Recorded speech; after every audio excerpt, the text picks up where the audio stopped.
You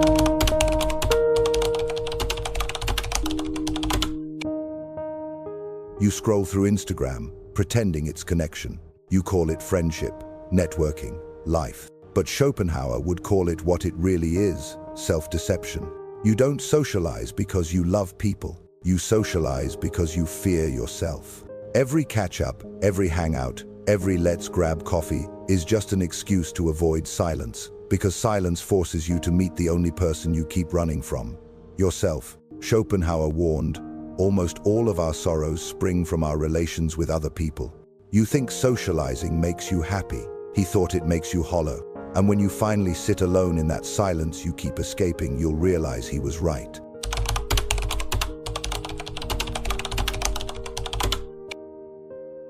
Look around you. Everywhere you turn, people are connecting. Or at least, that's what they call it. Instagram stories that nobody really watches. Group chats filled with messages nobody really reads. Networking events where people exchange business cards they'll never look at again. Social gatherings where everyone is present, but nobody is actually there. We live in the most connected era in human history, yet we've never been more disconnected from ourselves. We have thousands of friends online, but can't name 10 people who truly know us. We attend parties every weekend, but return home feeling emptier than when we left. This is the great illusion of modern social life. We don't build friendships anymore. We build facades. We construct elaborate performances of connection, while the authentic self withers in the darkness, starved of attention, desperate to be seen. Schopenhauer understood this fundamental truth about human interaction 2 centuries ago. He observed that all society is based on what he called mutual restraint, a polite agreement to suppress our true nature, to mask our genuine thoughts, to pretend we're something we're not. Every smile that doesn't reach your eyes, every laugh that rings hollow, every conversation where you nod along while thinking about something else entirely. This isn't connection, this is theater, and you're both the actor and the audience, applauding a performance you don't even believe in. The tragedy isn't that we socialize. The tragedy is that we've convinced ourselves this performance is real, that these shallow exchanges constitute genuine human connection, that the accumulation of acquaintances somehow fills the void where self-knowledge should be.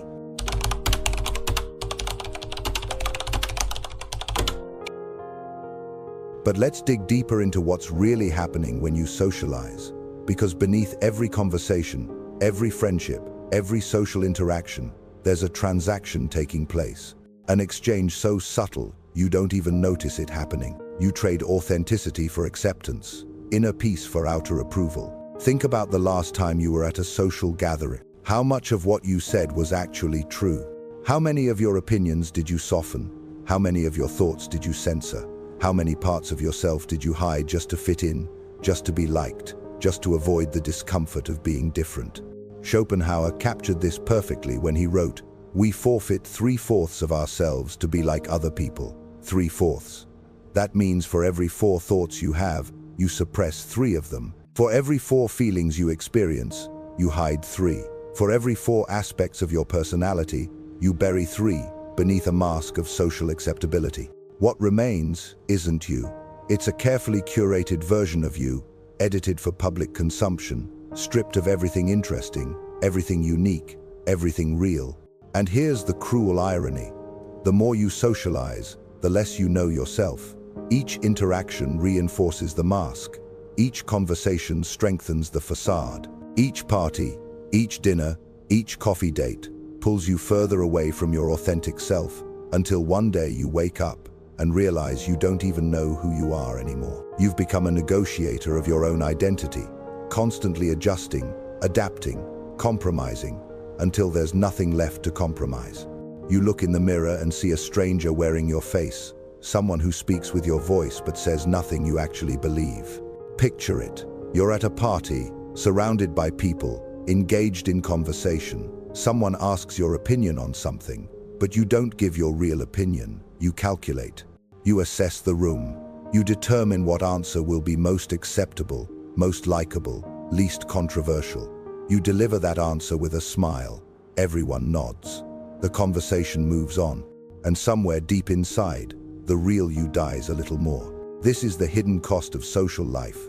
You don't connect to others. You negotiate your identity. Every interaction is a transaction where you sell pieces of your soul for the currency of approval, and the price keeps rising.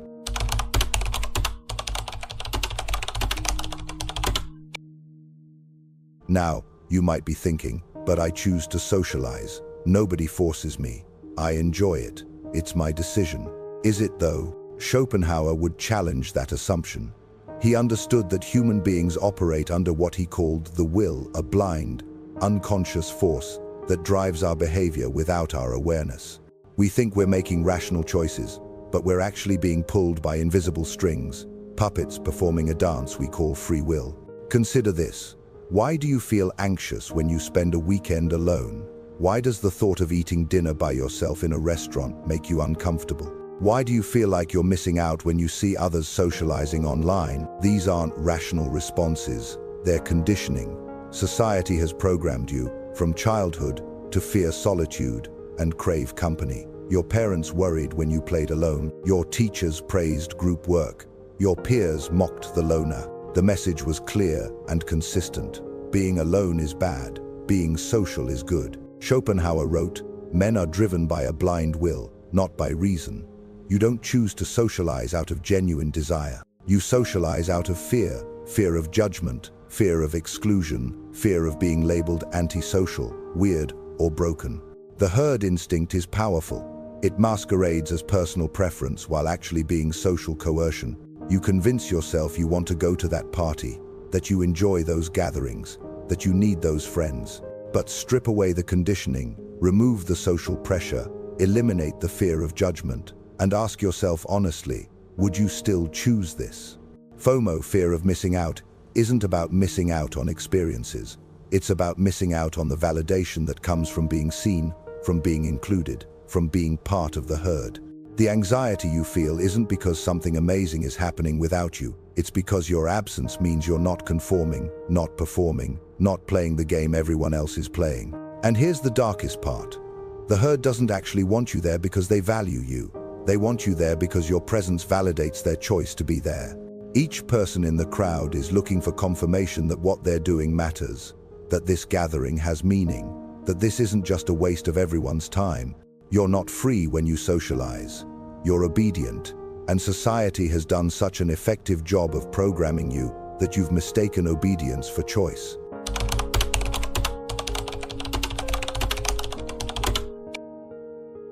Let's talk about something nobody wants to acknowledge: the brutal mathematics of social life. Every hour you spend socializing is an hour you don't spend on yourself.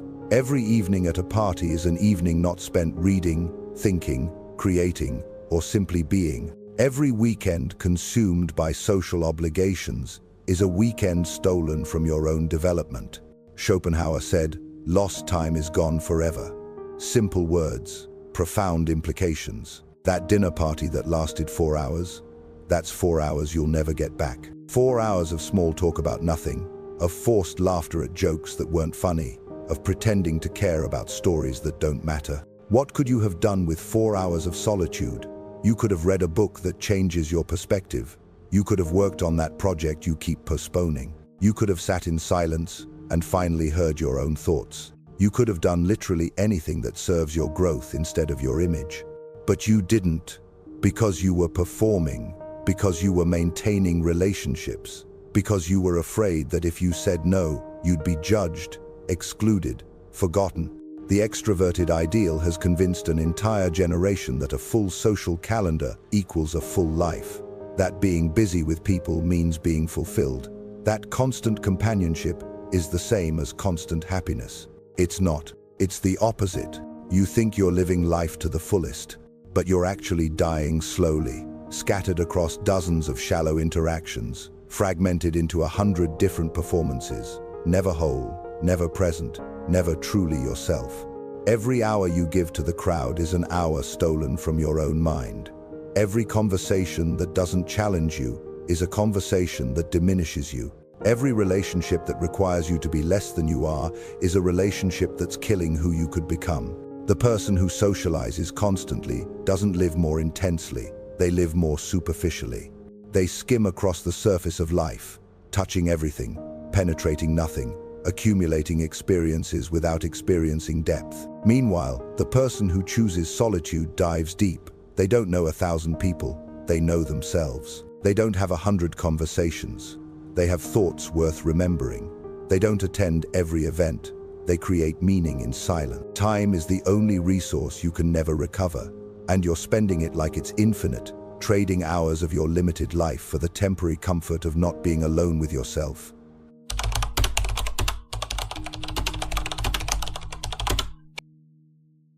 But perhaps the most dangerous aspect of constant socialization is something Schopenhauer observed with brutal clarity. Foolishness spreads faster than truth. Here's what nobody tells you about spending time in groups.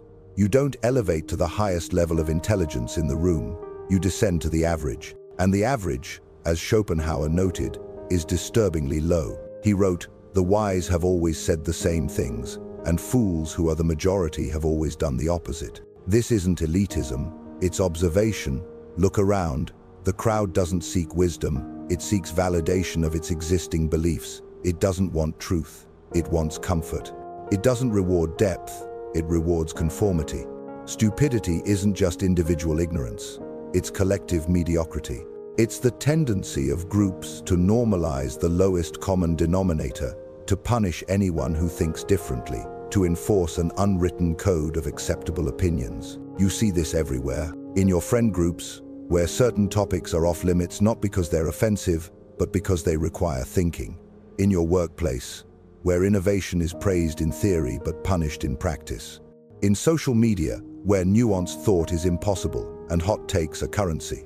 The more time you spend in these environments, the more your thinking deteriorates. Not because you're stupid, but because stupidity is contagious. It spreads through social pressure, through the desire to fit in, through the exhaustion of constantly swimming against the current. Eventually, you stop swimming. You let the current carry you. You adopt the opinions of your group. You laugh at the jokes everyone else laughs at. You care about the things everyone else cares about. You become indistinguishable from the crowd, another face in the mob, another voice in the echo chamber. And here's the truly insidious part. You don't notice it happening. The descent into mediocrity is gradual. Each compromise seems small. Each adjustment feels reasonable. Each concession appears necessary. Until one day, you realize you haven't had an original thought in months, maybe years. The modern manifestation of this is even worse. Online, the crowd becomes a mob. Differing opinions aren't debated, they're attacked. Nuance isn't appreciated, it's weaponized. Independent thinking isn't celebrated, it's cancelled. You learn quickly, stay silent, or repeat the approved narrative. Express genuine curiosity, and you're accused of bad faith. Question the consensus, and you're labeled problematic. The message is clear. Conformity is safety, and thinking for yourself is dangerous. So you conform, you join the mob, you participate in the collective stupidity, telling yourself you're just being reasonable, just picking your battles, just not wanting drama. But what you're really doing is surrendering the one thing that makes you human, your capacity for independent thought. Schopenhauer saw this clearly. The crowd doesn't make you smarter, it makes you smaller. It compresses your thinking, limits your perspective, and convinces you that the boundaries of acceptable thought are the boundaries of all thought.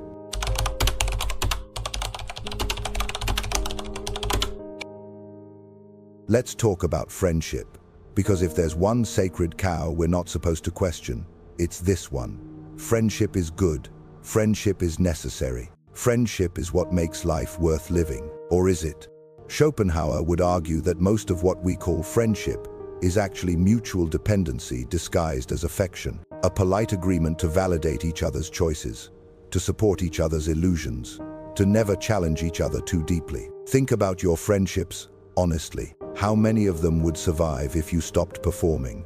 If you stopped being available at all hours? If you stopped saying yes to every invitation? If you stopped pretending to care about things that bore you? Real friendship might survive these tests, but most of what passes for friendship wouldn't, because most friendships aren't based on genuine connection. They're based on convenience, habit, and mutual reinforcement of comfortable lies. Each friendship comes with expectation, unspoken rules, invisible obligations. You're supposed to respond to texts within a reasonable time frame.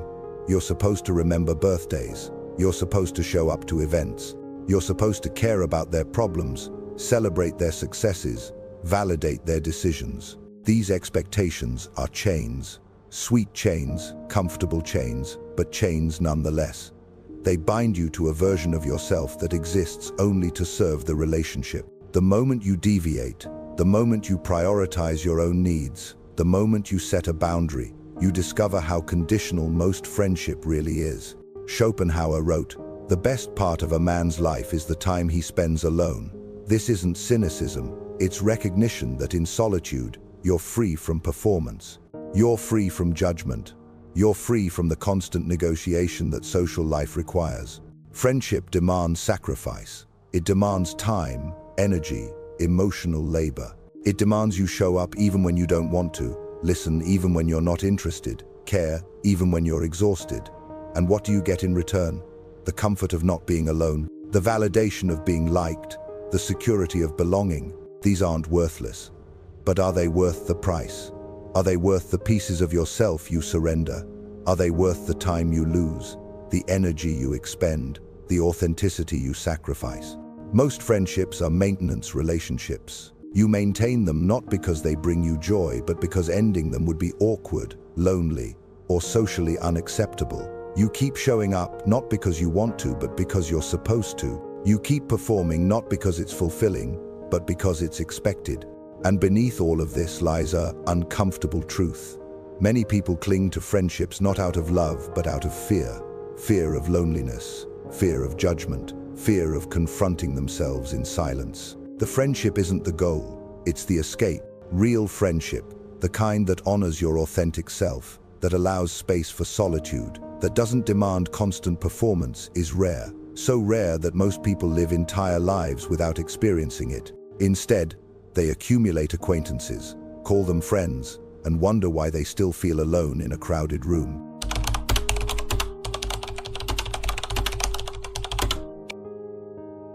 Now let's examine something crucial that gets destroyed by constant socialization: creativity.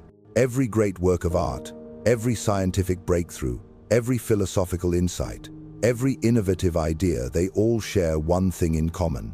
They were born in solitude. Not in brainstorming sessions, not in collaborative environments, not in networking events. In solitude. Schopenhauer understood this deeply. He wrote, "Talent hits a target no one else can hit.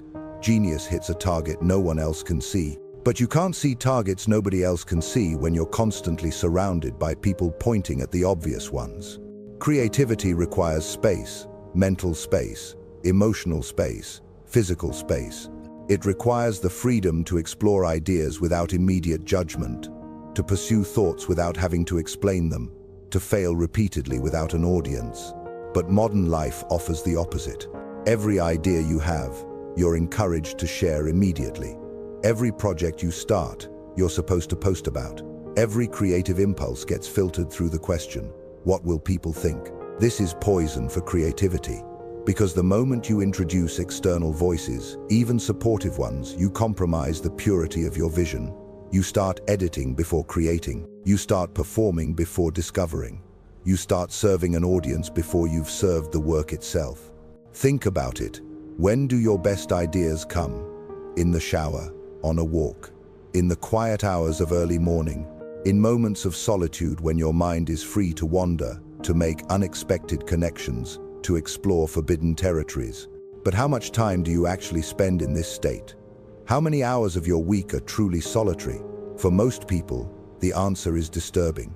Almost none. Every spare moment is filled with podcasts, social media, messages, calls, plans. The mind never rests. The creative well never fills. Artists know this instinctively. Writers disappear for months to work on novels. Painters shut themselves in studios. Composers isolate themselves to create, not because they hate people, but because they understand that great work demands undivided attention, and undivided attention requires solitude.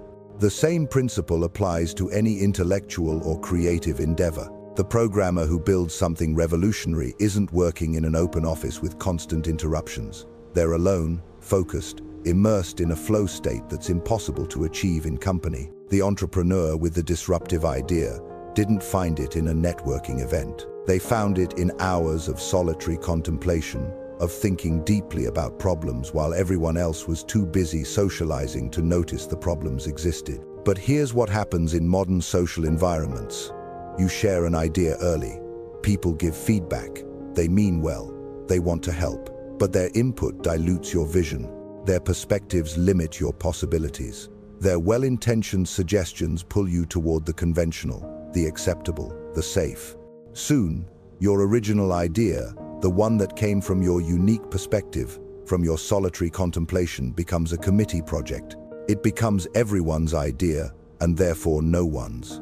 It becomes polished and presentable and completely ordinary. This is why so much modern creative work feels the same, because it's all been filtered through the same social validation process.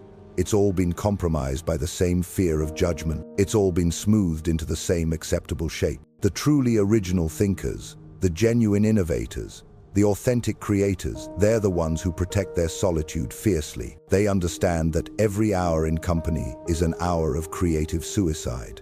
They choose isolation not from hatred of humanity, but from love of their work.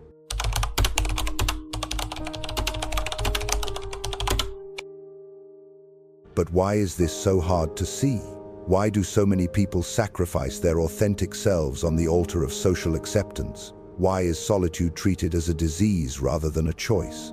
The answer is programming. Social programming that begins in childhood and continues until death. From your earliest memories, you were taught to fear being alone. When you played by yourself, adults worried. When you preferred books to playgrounds, they labeled you antisocial. When you needed space, they called it isolating. The message was consistent. Something is wrong with you if you choose solitude. School reinforced this programming. Group projects, team sports, social skills. The entire educational system is designed to produce social animals, not independent thinkers. The child who sits alone reading is a problem to be solved, not a mind to be nurtured. Media continues the programming. Every movie, every TV show, every advertisement sells the same narrative. Happiness comes from being surrounded by people. The protagonist finds fulfillment not through self-discovery, but through relationships. The happy ending always involves connection, never solitude. Social media weaponizes this programming. It creates artificial metrics for social success: followers, likes, friends, connections. It turns social life into a competition where your value is measured by how many people validate your existence. Being alone becomes not just undesirable, but evidence of failure. The result? An entire generation that's terrified of their own company. That fills every moment with noise, distraction, and social interaction because silence has become unbearable. That measures their worth by external validation because they've lost all sense of internal value. Schopenhauer saw through this. He wrote, "A man who depends on others for happiness is a slave, but society wants slaves. It wants consumers who need external products to feel complete. It wants workers who fear unemployment, not just for financial reasons, but because work provides social identity. It wants citizens who conform, comply, and never question the fundamental assumptions of the system." Independent people are dangerous. People who find fulfillment in solitude don't need as much. They don't need to buy social status. They don't need to work jobs they hate for approval. They don't need to participate in the endless cycle of consumption and validation that keeps the machine running. So society demonizes solitude. It pathologizes independence. It treats self-sufficiency as selfishness and self-knowledge as narcissism. It convinced you that needing people is healthy and not needing them is broken. Think about the language we use. Loner is an insult. Antisocial is a disorder. Isolated is a condition requiring intervention. But popular, well-connected, social, these are virtues, regardless of how hollow the connections actually are. The truth is this: society doesn't want you happy. It wants you dependent. It wants you looking outward for validation, because people who look inward eventually see through the game. They stop playing. They stop consuming. They stop performing. And a person who stops performing is a person who's free. And free people are the greatest threat to any system built on conformity.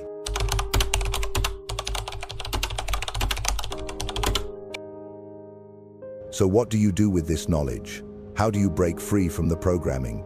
How do you reclaim the solitude that society has stolen from you? The answer is simpler than you think, but harder than you'd like. You have to choose yourself, consistently, unapologetically, despite the guilt, despite the judgment, despite the fear. Start small. Turn off your phone for an evening. Not because you're busy, not because you're working, but simply because you're choosing solitude. Sit with the discomfort. Notice the anxiety that arises. That's not you missing out on something important. That's years of programming trying to pull you back to the herd. Take a walk alone, not with a podcast, not with music, just you and your thoughts. Let your mind wander. Let silence fill the space that's usually occupied by other people's voices.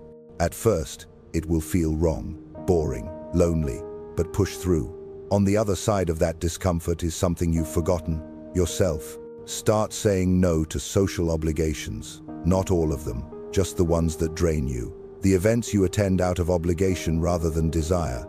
The people you see because you're supposed to, not because you want to. Notice who respects your boundaries and who gets offended. The ones who get offended aren't your friends. They're people who need you to validate their choices. Read philosophy, not self-help, not business books, not popular non-fiction. Real philosophy. Schopenhauer, of course, but also Nietzsche, Kierkegaard, Camus. Read the thinkers who understood that the examined life requires solitude, that truth often stands against the crowd, that independence is won through isolation. Create something without sharing it. Write a journal no one will read. Paint a picture no one will see. Build something with no purpose except your own satisfaction. Learn what it feels like to create for yourself rather than for an audience. Rediscover the joy of doing something purely because you want to, not because it will impress anyone. Gradually, you'll notice a shift. The silence becomes comfortable.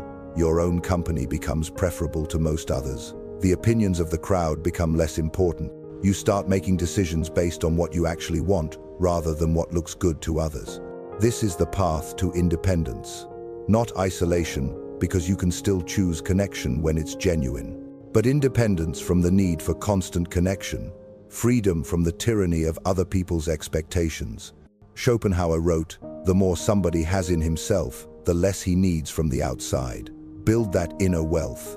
Cultivate your mind, develop your thoughts, create your own meaning. When you have substance within yourself, you stop needing to borrow it from others.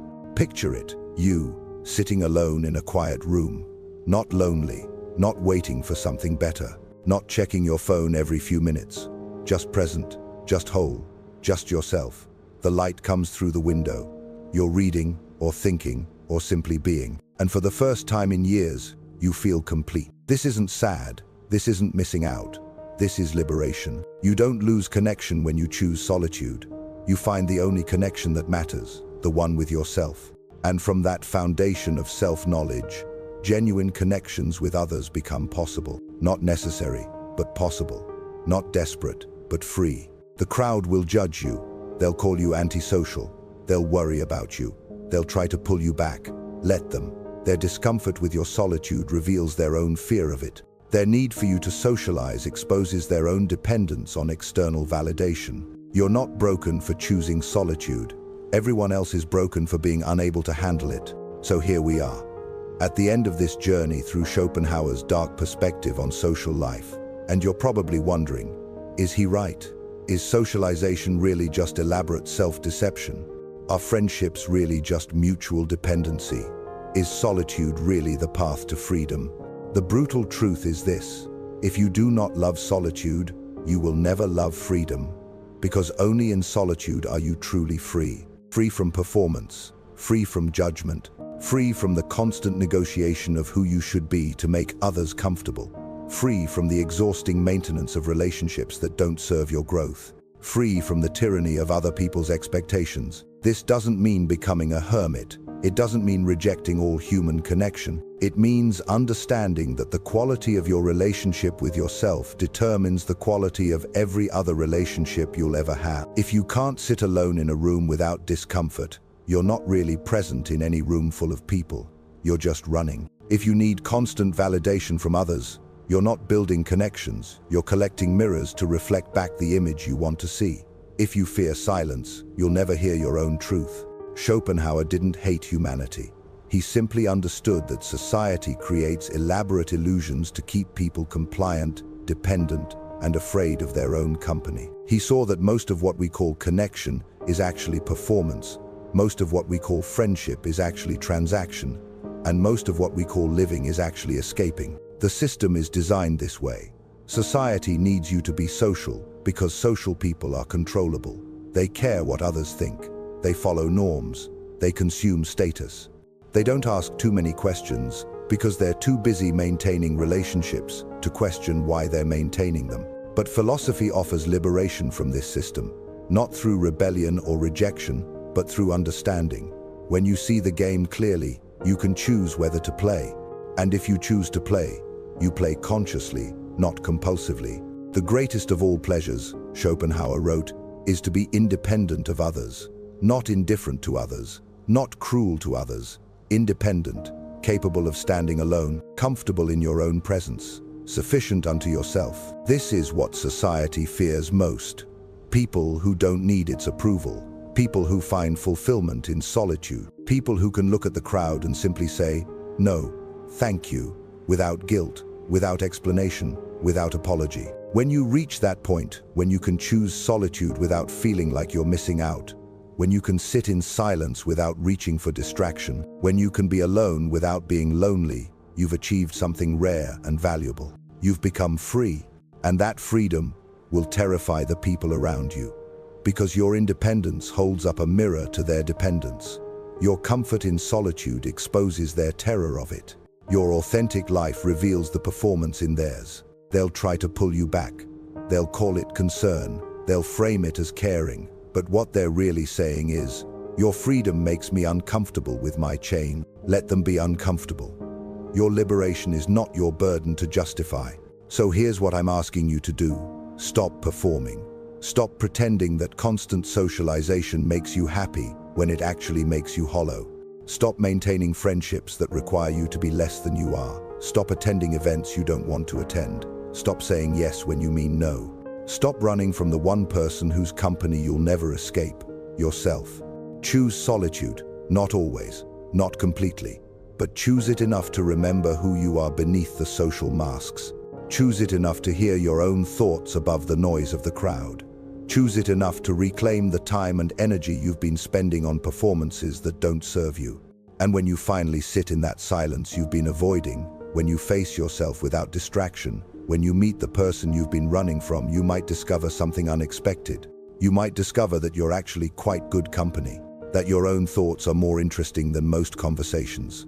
That solitude isn't loneliness, it's homecoming. That's Schopenhauer's dark truth. It's dark because it strips away comfortable illusions. It's dark because it challenges everything society taught you. It's dark because it requires courage to face yourself honestly. But beyond that darkness lies something precious: freedom, real freedom. The kind that doesn't depend on anyone else's permission, approval, or presence. The kind that can't be taken away because it comes from within. And that is Schopenhauer's dark truth. The crowd will go on socializing, performing, running from themselves. Let them. You have more important work to do. You have a self to discover, a mind to cultivate, a life to live authentically instead of adequately. The greatest journey you'll ever take isn't to some distant land or through some exotic experience. It's the journey inward into the depths of your own consciousness, where truth waits patiently for you to stop running long enough to listen. So turn off the notifications, cancel the plans, sit in silence, and discover what Schopenhauer knew 200 years ago. The only person you truly need is the one staring back at you in the mirror. Everything else is optional.